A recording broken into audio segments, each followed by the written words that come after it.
as one. Killer. This is us. ओंकार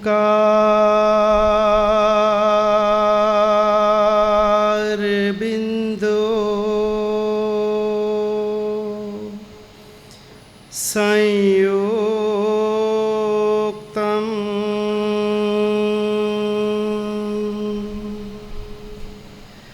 नित्यं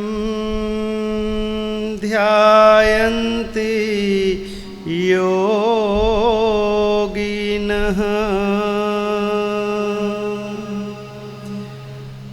कामदं मोक्षदं चैव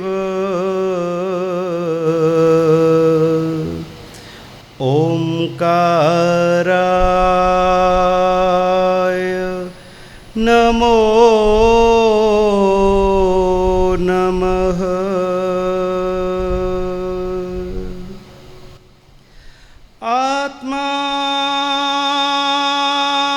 आत्मारामं गुणागारं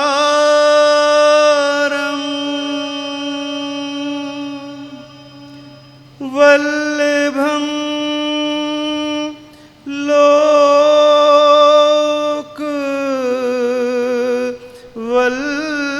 लोकवल्लभं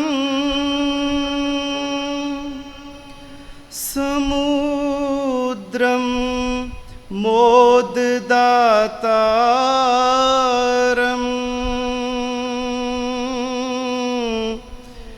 इंद्रदिन्नं नमाम्यहम्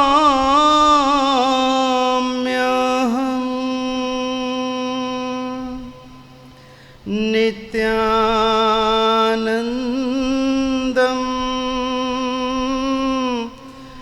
नमाम्यहम्।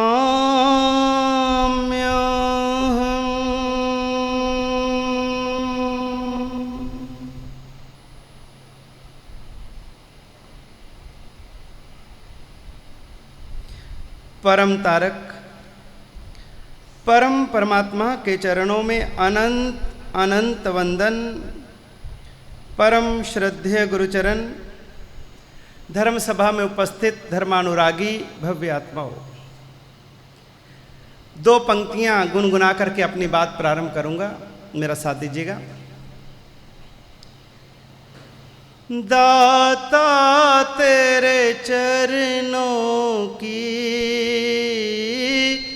दाता तेरे चरणों की, घर धूल जो मिल जाए सच कहता हूँ मेरी, सच कहता हूँ मेरे, तकदीर संवर जाए दाता तेरे चरणों की, गुरुवर तेरे चरणों की।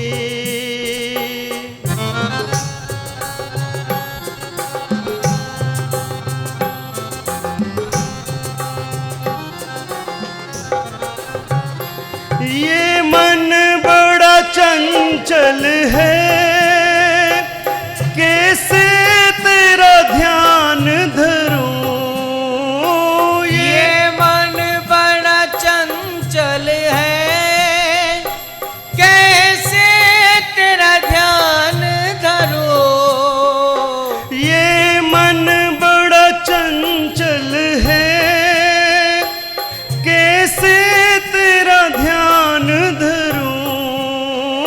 ये मन बड़ा चंचल है, कैसे तेरा ध्यान धरूं।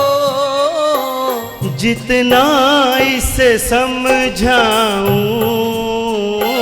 जितना इसे समझाओ, उतना ही मचल जाए दाता तेरे चरणों की, गुरुवर तेरे चरणों की। घर धूल जो मिल जाए सच कहता हूँ मेरी, बोलो बोलो। सच कहता हूँ मेरे तकदीर संवर जाए, वादा तेरे चरणों की, गुरुवर तेरे चरणों की, दाता तेरे चरणों की।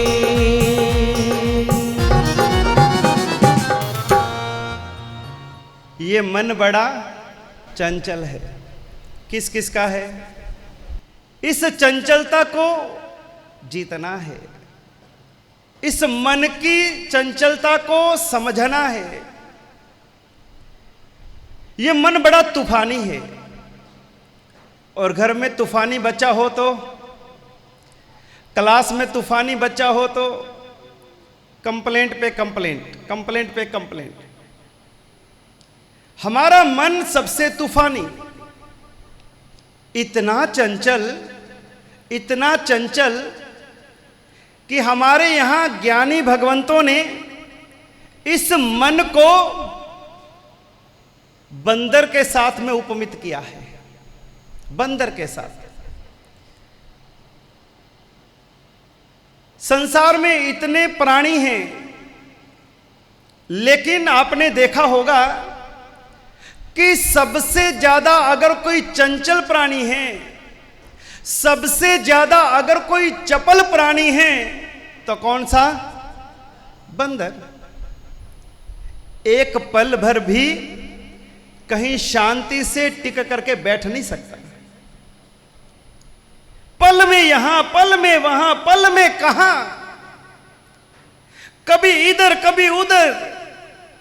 इतनी चंचलता है, इतनी चपलता है। इसीलिए हमारे यहां पर एक भजन गाते हैं कि मारो मन वांदरो रे, हो पल में उड़ी रे फदा का मारे, हो मारो मन वांदरो रे, ओ तो घड़ी रे फदा को मारे। ए फद फद फद फद मारे फदा को, नहीं कोई ने धारे। मारो मन वांदरो रे, ओ तो घड़ी रे फदा को मारे। ये मन का स्वभाव है, इतना चंचल, इतना चपल। आप यहां बिठाओ, वो वहां बैठना चाहेगा। आप उसको यहां जोड़ो, वो वहां जाना चाहेगा। मन जो मांगता था,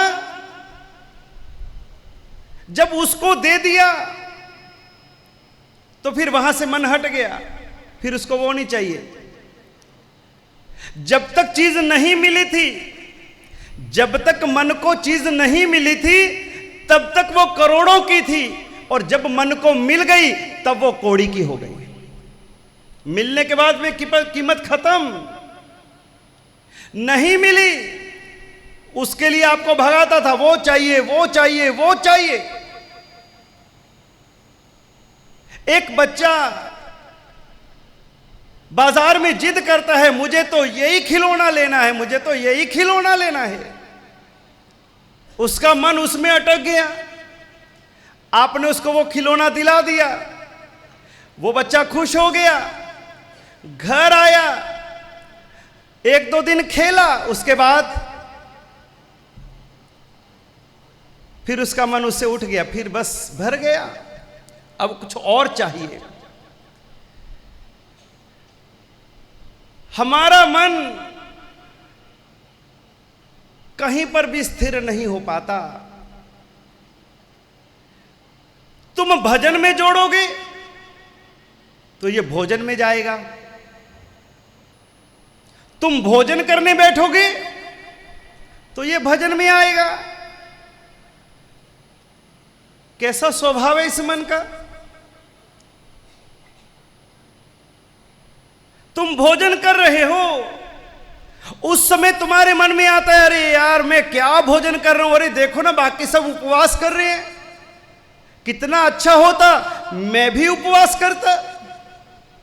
ये उपवास वाले कितने प्रसन्न हैं, कितने आत्मसंतुष्ट हैं, कितने तप में लीन हैं, और मैं कहां भोजन में बैठा हूं। भोजन करते समय आपका मन उपवास में जा रहा है, और उपवास करने वालों को पूछो तो उपवास वालों का मन, आज तो एक आसना जोरदार बना था, ये मीनू तो कल नहीं था, आज उपवास किया, आज तो गजब कर दिया यार, आज ये सब बनाना था। अरे आज उपवास न करके कल कर लेते, क्या फर्क पड़ता था, लेकिन अब तो पचखान ले लिया। तो भजन में होते हैं तो मन भोजन में भागता है, भोजन में होते हैं तो मन भजन में भागता है, जहां लगाते हैं वहां तो लगता ही नहीं है। तो अब इस मन का करना क्या करें? बड़ा नचाया इस मन ने, सारी दुनिया में एक पल के अंदर में हमारा मन हमें नचा देता है, ऊपर से नीचे ला देता है, नीचे से ऊपर ले जाता है।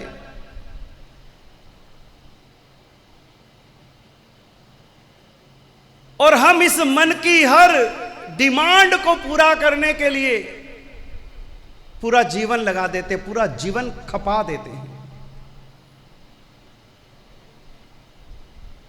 जो मन को चाहिए हर संभव कोशिश करते हैं कि इस मन की हर इच्छा को, हर अरमान को हम पूरा करें, लेकिन इतना देने के बाद में भी, इस मन को इतना देने के बाद में भी आज दिन तक ये मन असंतुष्ट ही है, खाली ही है, संतुष्ट नहीं हुआ, ये मन नहीं भरा। गरीब भी दुखी है, अमीर भी दुखी है। गरीब इसलिए दुखी है उसको अमीर होना है, अमीर इसलिए दुखी है कि अमीर होने के बाद अब क्या होना है, अब आगे क्या करूं। जिसके पास है वो भी दुखी और जिसके पास नहीं है वो भी दुखी। मन को कहां कैसे समझाएं? मन को समझाने से बात बनेगी या फिर मन से लड़ने से बात बनेगी? क्या करोगे? मन को समझाना चाहोगे या मन से लड़ना चाहोगे? यदि सच में उस पार जाना है,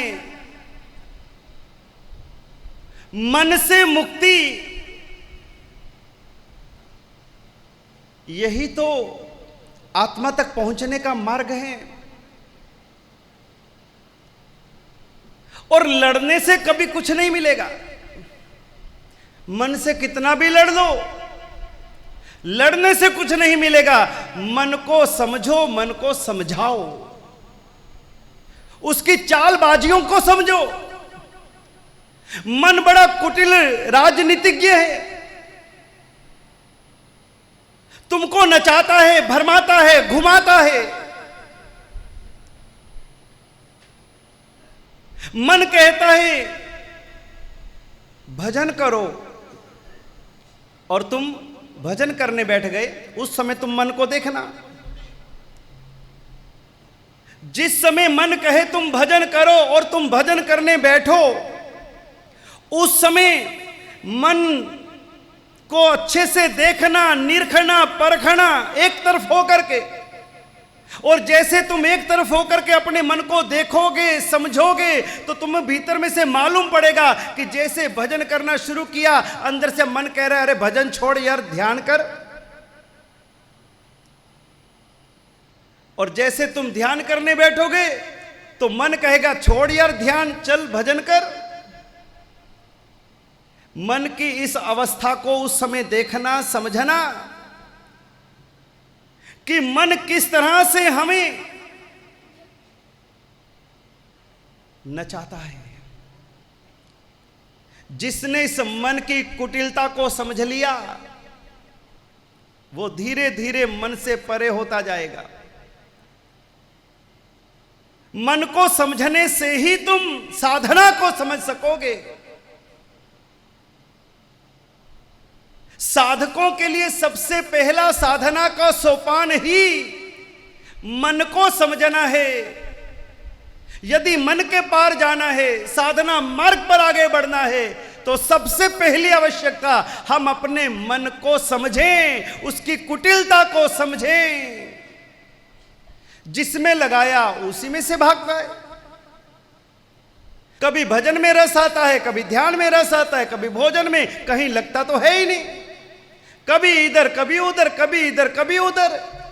इसलिए जीवन के अंदर में जो आनंद बरसना चाहिए, जीवन के अंदर में जो संगीत उतरना चाहिए, जो हमारे चेहरों के ऊपर में एक प्रसन्नता झलकनी चाहिए। अरे चेहरा देख करके ही कह दे कि इसके भीतर के अंदर में सच में मन की शांति है, इसका चेहरा बड़ा ही सुहावना है, इसका आभा मंडल कितना शांतमय है, इसके पास बैठने से कितना सुकून मिलता है, इसको देखने मात्र से कितनी आत्म शांति मिलती है। वो तभी मिलेगी जिसके पास में मन उसके नियंत्रण में है। हमारा चेहरा हमारे भावों का दर्पण है। अगर हमारे भीतर में मन की शांति है तो आपके चेहरे के ऊपर में भी वो आभा, वो प्रभा झलकेगी।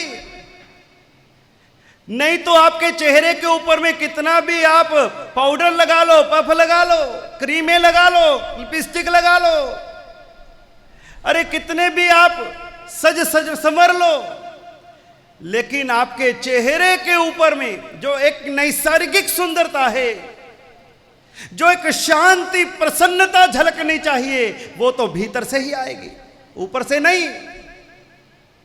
ऊपर की सुंदरता तो बनावटी है। अक्सर हम चेहरे देखा करते हैं, सबके चेहरों के ऊपर में 12 बजे रहते हैं, सबकी घड़ियां मिली हुई, चेहरों पे 12। अरे काहे की चिंता करते हो, काहे का गमगीन रहते हो?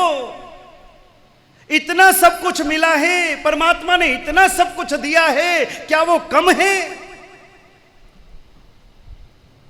अरे तुम्हें मनुष्यपना मिला, तुम्हें पंचेंद्रिय पटुता मिली, तुम्हें मानव भव मिला, तुम्हें समझ मिली, सोच मिली, परमात्मा मिले, गुरु मिले, धर्म मिले, परिवार मिला, संपत्ति मिली, सब कुछ तो मिला, फिर क्या कमी रह गई?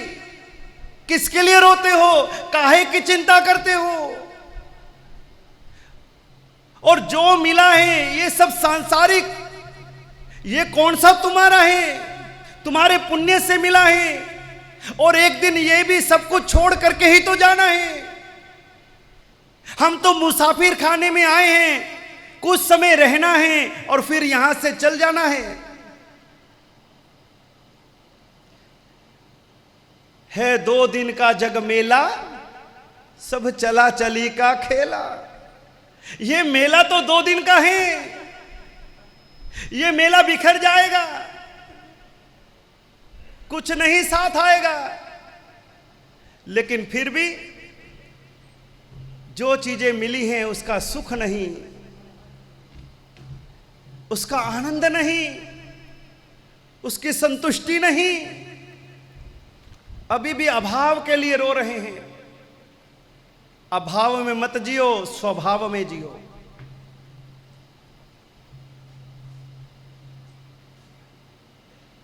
कहीं पर यदि आपको रस आता है, जिस कार्य में भी आपको रस आता है, वहां पर आपको मन लगाना नहीं पड़ता, अपने आप आपका मन लग जाता है। जिस कार्य में आपका इंटरेस्ट होगा, रुचि होगी, उसमें आपको मन जोड़ना नहीं पड़ेगा, स्वतः अपने आप आपका मन जुड़ जाएगा, लगाना नहीं पड़ेगा, लग जाएगा।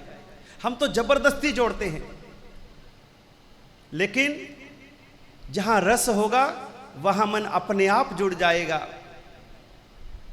सामायिक में रस होगा तो आपका मन उसमें लीन हो जाएगा। माला में रस होगा, प्रभु भजन में, तो लगाना नहीं पड़ेगा, हर मन का जागृति के साथ में, उल्लास के साथ में चलेगा। लेकिन यदि रस नहीं होगा तो माला के अंदर ही नींद के झोंके आ जाएंगे। वहीं पर प्रमाद आने लगेगा, नींद आने लगेगी, क्योंकि रस नहीं है। उस रस को पैदा करना, मन को वहां तक ले जाना, मन की उस स्थिति को समझो। इसलिए ये मन की चंचलता को दूर करने के लिए हमें मन को समझना है, साधना है। और एक अर्थ अपन ने देखा, मन की विशिष्टता, दृढ़ निश्चय, प्रार्थना भी परिधान का अंग है। इसीलिए इसको प्रार्थना सूत्र भी कहते हैं। प्रार्थना कहो, मांग कहो, याचना कहो, कुछ भी कहो, है तो मांग। अच्छी चीजों को प्रार्थना कह दिया, मांग तो मांग ही है, मांग में कोई अंतर नहीं है। प्रार्थना कहो, कामना कहो, याचना कहो, मांगनी कहो, इच्छा कहो, जो मर्जी कह दो, यहां दूसरे से कुछ चाहने की इच्छा है, कुछ मांग है। चाहे भिखारी आपसे मांगे, चाहे आप परमात्मा से मांगो, मांग तो एक ही है। मांग तो मांग ही है।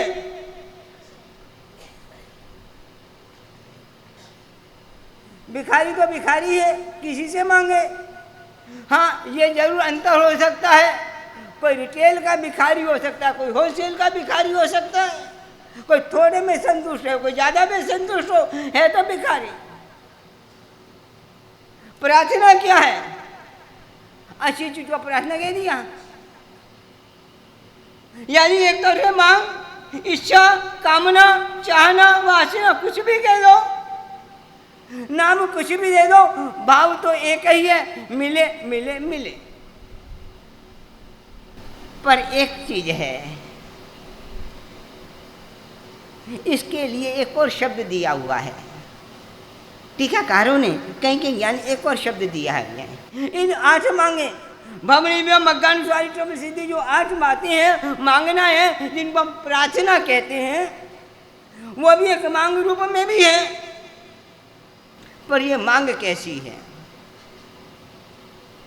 ये तो एक निश्चित है कि आज तक ये जो मांगे हैं, हमारी मांग नहीं बनी।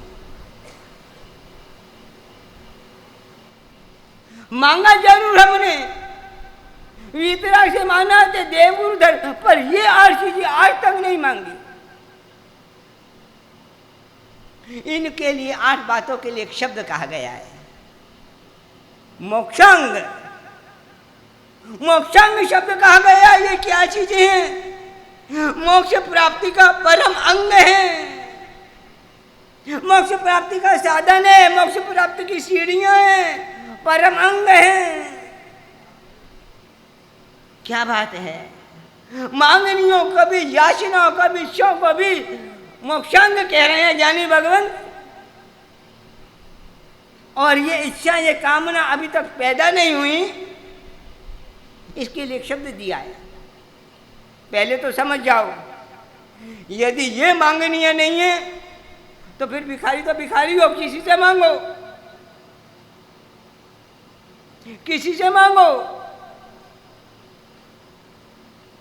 भिखारी भिखारी है, ये याद रखना। भिखारी पना भी ऐसा होना चाहिए जो मांगता रहे हमेशा नहीं, जिससे मांगे वैसा बन जाए, वो भिखारी पना भी काम का है भाई। जिससे मांगे वैसा बन जाए, वो भी भिखारी पना भी काम है। और ये मांगनी ऐसी है, जिससे मांगोगे वैसा बनाने वाली मांगनियां हैं। और इसके अतिरिक्त कोई सब मांगनियां तुच्छहीन है। इसके लिए एक शब्द दिया है, कहीं कहीं टीकाकारों ने दिया है। इन मांगनियों के लिए एक शब्द है, आशंसा। क्या मतलब आशंसा? आशंसा का अर्थ क्या समझती हो? वो भी चाहना ही है ना।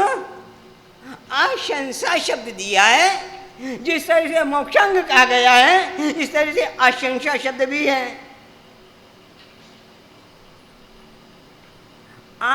शंस धातु स्तुति के अर्थ में आती है।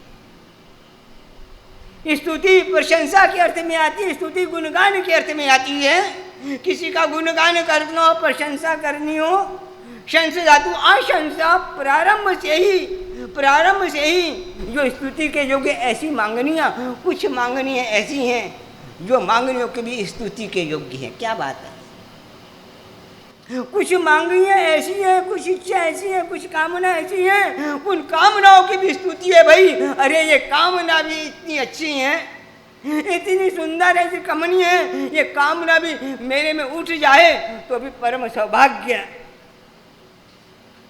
और आज तक ये कामनाएं नहीं उठी हमारी, स्तुति के योग्य हैं भाई ये कामनाएं, ये इच्छाएं, ये मांगनियाँ। आज तक कितनी भी मांगनियाँ कोई स्तुति के योग्य नहीं हुई, वो हीन है। ये मांगनी ऐसी क्यों, इस मांगनियों की प्रशंसा क्यों, इसको प्रार्थना क्यों कहा गया। देखो कई चीजें समझने जैसी हैं। ये प्रार्थना का रहस्य क्या है, एक बात समझे, छोटी सी बात।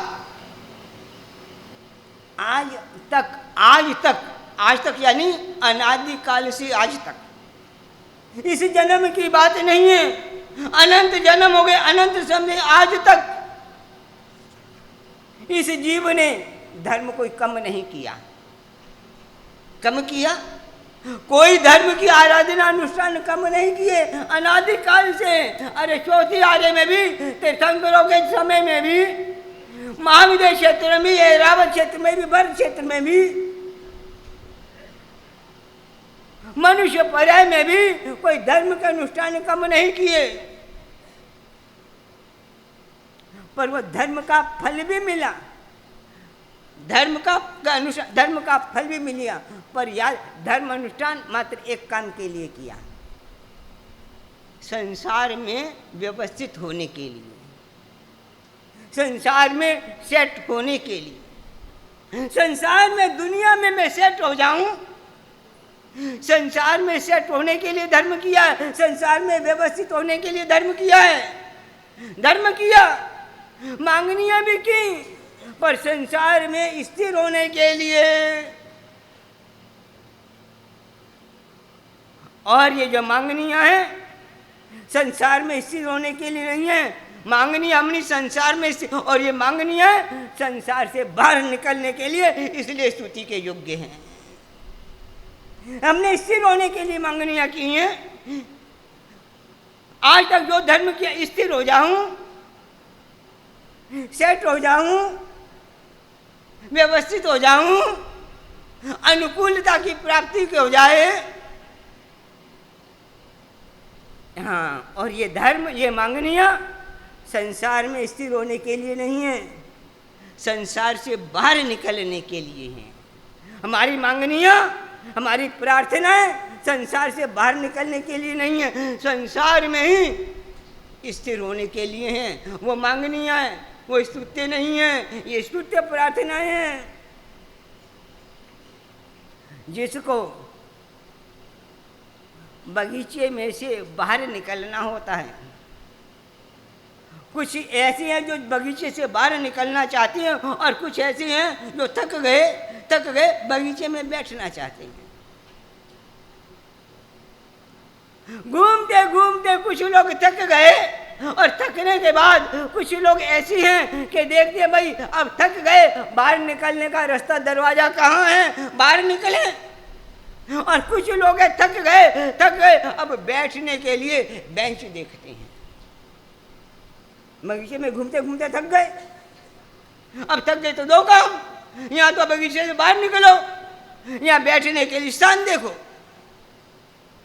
आज तक हमने बगीचे में से बैठने के लिए स्थान देखा है, बगीचे से बाहर निकलने के लिए स्थान नहीं देखा। और ये प्रार्थना बगीचे में बैठने की बात नहीं करती, बगीचे से बाहर निकालने की बात करती हैं। ये समझो, बहुत बड़ा अंतर है। इन प्रार्थनाओं में एक और बहुत बहुत विशेषता है, बहुत। अरे गंधर्वों ने कहा तो विशेषता क्यों नहीं होंगी। आज तक परमात्मा की भक्ति अनुष्ठान करते हुए भी हमारे चित्त में कभी भी संसार के प्रति यह बुद्धि नहीं पैदा हुई। हमेशा उपादेय बुद्धि रखकर हमने धर्म किया है। और ये प्रार्थना संसार में यह बुद्धि पैदा करके फिर धर्म की बात करती है। बहुत अंतर। संसार में यह बुद्धि है कि उपादेय बुद्धि आज भी हमारी, संसार ही लग रहा है कि उपादेय लग रहा है, धर्म कर रहे हैं, पर संसार में भी उपादेय बुद्धि है, यह बुद्धि नहीं है। और ये प्रार्थना है, ये मांगनी है, संसार में यह बुद्धि पैदा करने के लिए है। यह बुद्धि पैदा करती है। क्या बात है। हमारा धर्म मात्र इसलिए कि मेरे के अनुकूल होता जाए, मेरी मन की इच्छा पूरी हो जाए, आत्मा से कोई लेना देना नहीं है। और ये आत्मा की बात करती हैं, ये आत्मा की बात करते हैं। हम तो नहीं, मेरे मन की इच्छा, मैं जो चाहता हूँ वह पूरी हो जाए, वह कामना पूरी हो जाए। धर्म इसीलिए सब मेरी बात मान ले, मेरा धारा हुआ काम पूर्ण हो जाए। आत्मा की कई बातें नहीं,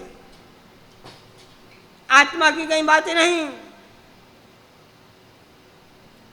ये प्रार्थना है। आज भी हमारी जितनी प्रार्थनाएं हैं, मांग है, चाहना है, देह के हिसाब से, इंद्रिय के हिसाब से, मन के हिसाब से है। हमारी नजर हमारे देह पर रहेगी, हमारी नजर हमारे इंद्रियों पर रहेगी, हमारी नजर हमारे मन के ऊपर रहेगी। मन के अनुसार कामनाएं, मन को क्या जरूरत, देह को क्या जरूरत, इंद्रियों को क्या जरूरत, उनकी बातें, उनकी कामनाएं। पर इन मांगनियों में देह की कामना नहीं है, इंद्रियों की नहीं है, मन की नहीं है। यह प्रार्थना है, आत्मा की पुकार है, आत्मा की आवाज है, इसीलिए स्तुत्य है। आत्मा की पुकार, आत्मा की आवाज। आत्मा क्या चाहती है, देह के लिए क्या हितकारी है, मन के लिए क्या हितकारी है, इंद्रियों के विषयों के लिए क्या हितकारी है, उसकी चर्चा नहीं। आत्मा के लिए क्या हितकारी, उसकी बात, उसकी प्रार्थनाएं। देह की बात देह के लिए हितकारी की नहीं, आत्मा के लिए हितकारी क्या चीज है। हमारी नजर आज तक अपने मन के ऊपर गई, इंद्रियों के ऊपर गई, कभी आत्मा पर आई। आत्मा के लिए क्या हितकारी। मन की इच्छा एक अलग चीज है, आत्मा का हित एक अलग चीज है। हम मन की इच्छा देख रहे हैं,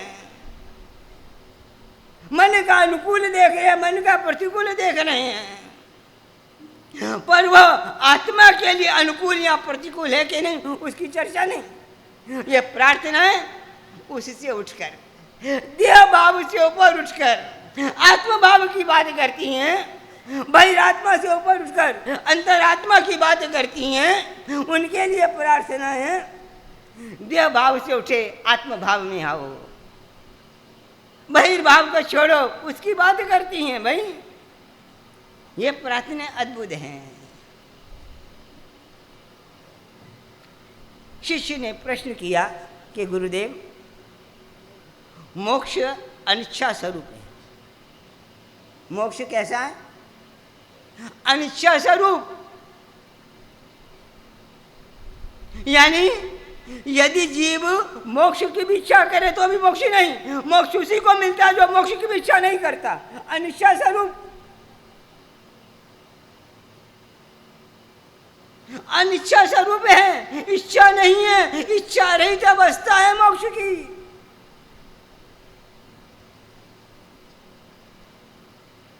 सीधी सी बात। और इच्छा ही सबसे बड़ा दुख, इच्छा के अलावा कोई दुख नहीं, कोई का इच्छा के अलावा कोई दुख नहीं। और जिसकी इच्छा गई उसको समाधि भाव। और ये कहते हैं गुरुदेव, आप इच्छाओं की मांगनियों की बात करते हो, जबकि मोक्ष अनिच्छा स्वरूप है, वो तो निरीह अवस्था है, इच्छातीत अवस्था है। तो फिर आप इच्छा की बात क्यों करते हो, प्रश्न है। इच्छा से मोक्ष, मोक्ष भी उसी को मिलता है। मोक्ष पिंचो भविता अस्मिनाथ। ભવ મોક્ષે પણ શુદ્ધ વર્તે સમભાવ જો અપૂર્વ અવસર એવો ક્યારે આવશે भव में या मोक्ष में रहे भाई दैनिक सोनों के समान। मोक्ष की भी इच्छा कुमार प्रार्थना करता हर प्रार्थना में मोक्ष पिंचो भवितास्मिन नाथ परमात्मा ऐसी कब मेरी दशा आएगी जब मैं मोक्ष की इच्छा से भी मुक्त हो जाऊंगा। क्या बात।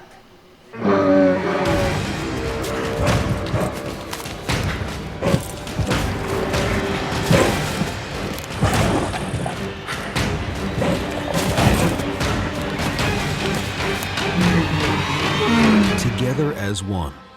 Killer. This is us.